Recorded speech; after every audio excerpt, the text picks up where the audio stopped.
I had a chance to go to the Charlie Daniels Journey Home Project Patriot Awards last night. I was honored to be there amongst veterans and patriots. I had a chance to meet Mark Geist, who was one of the heroes of Benghazi, saved a lot of lives over there. Some died and many did not because of the actions of Mark Geist. I mentioned that.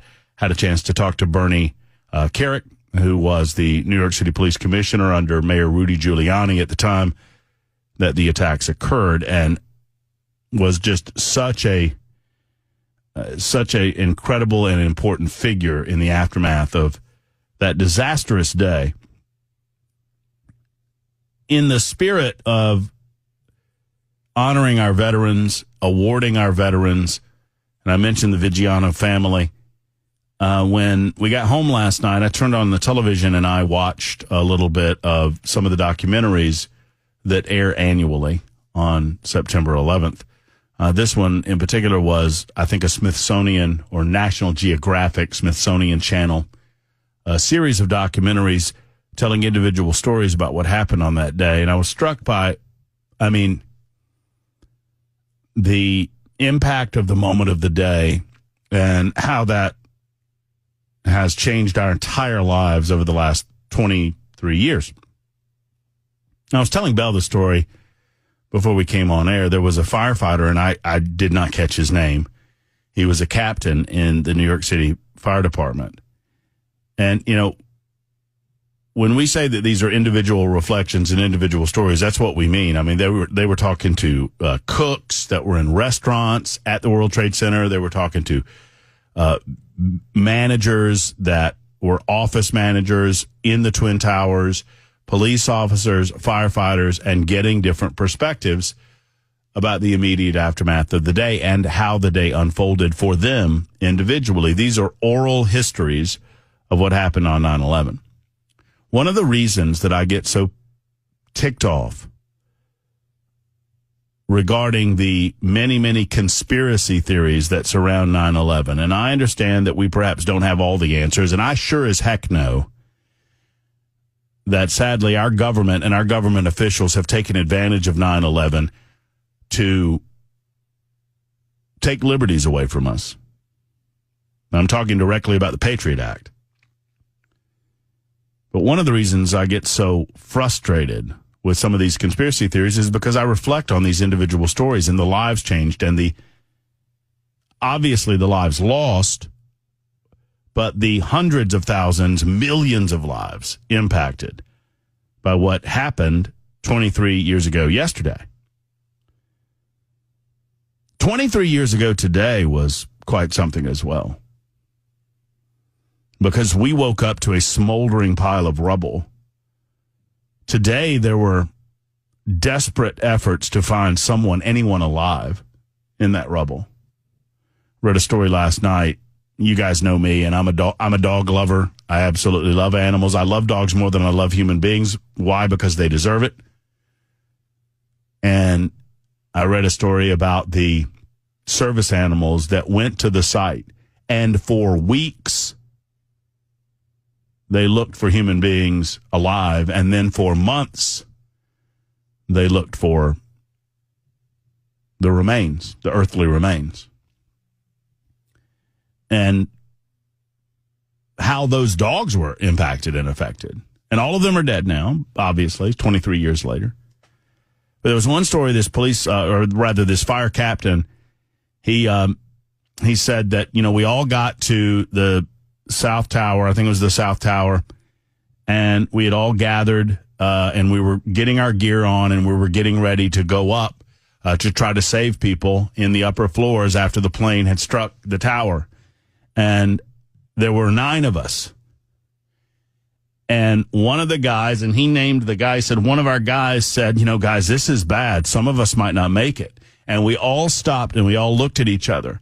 And all of us brought our hands in, and all of us shook hands with one another. We took a moment to shake hands with one another, and we thanked each other for friendship and for service.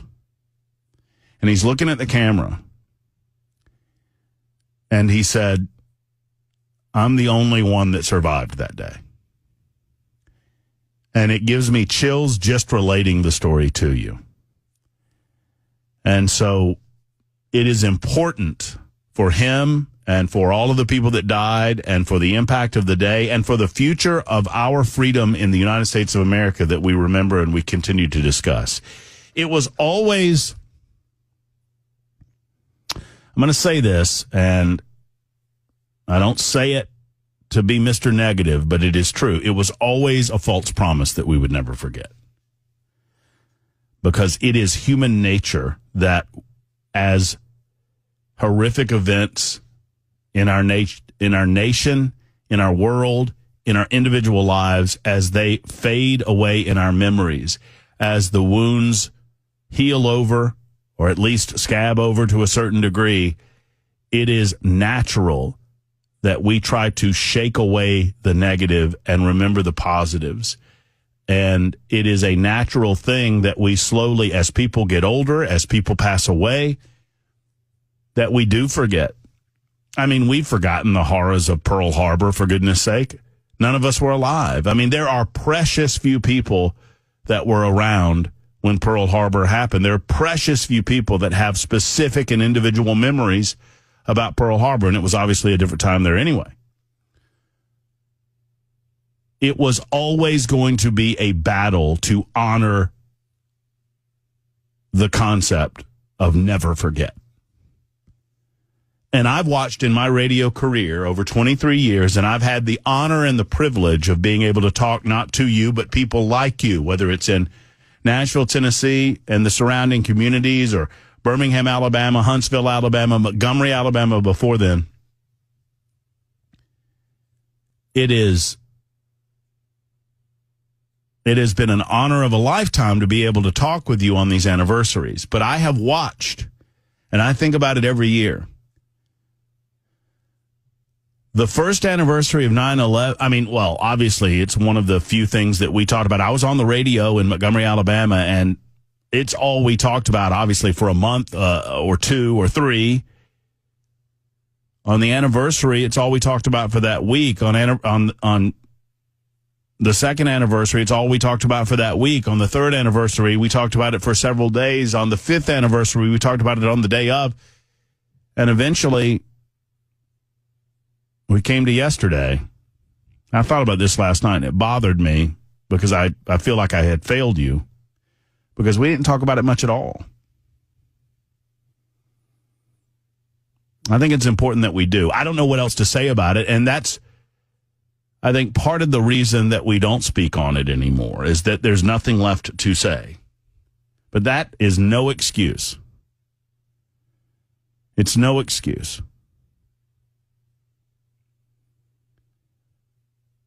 to forget the horror of the day and the enemy that we face, and to reflect on where we've come, what we've done, what we've accomplished, and what we've not. I'm not interested in an endless war in Afghanistan that will come to no good end. And I have long argued that that should have been closed down years before it did happen. Now, obviously, the way that it got closed down, the way that we withdrew from that area was disastrous. Whether Joe Biden and Kamala Harris want to take responsibility for it or not, it was disastrous. But more to the point,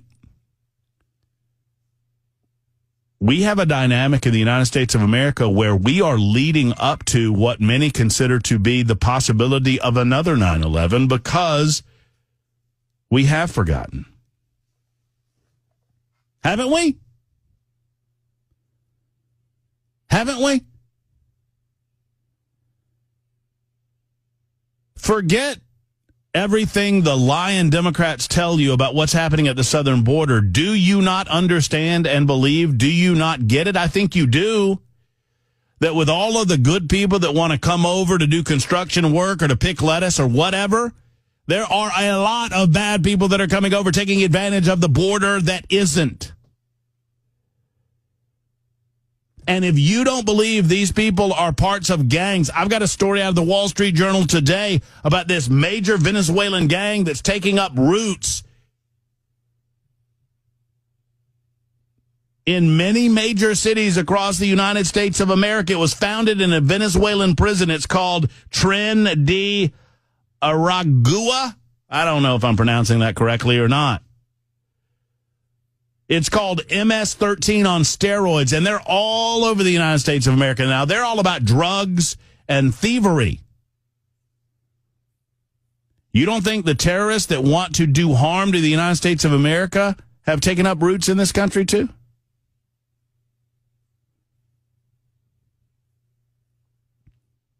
One more thought on September 12th. America was not defined on September 11th. America could truly never be defined on even the most tragic of days. I believe our defining moments happened on September 12th and September 13th and September 14th and September 15th, 2001. We saw so many acts of bravery and heroism. We saw so many acts of kindness. I don't think our country is prepared to be unified in that way anymore. I don't know why. I wish I did. I understand political differences, and I understand that there are some entities out there that want to destroy the very fabric of the United States of America, and I will fight against those with every fiber of my being. But I don't begrudge people a difference of thought. Many do. Many do. I'm surprised, frankly, in the 23 years since that we've not seen another major attack. We've seen a few attacks that I would describe as terrorism on American soil since September 11th, 2001, but we've not seen anything that is anywhere remotely close to something as tragic and as disastrous and as evil as that day. I'm frankly surprised that it hasn't happened yet. And I'm sad to tell you that it's coming. It's coming.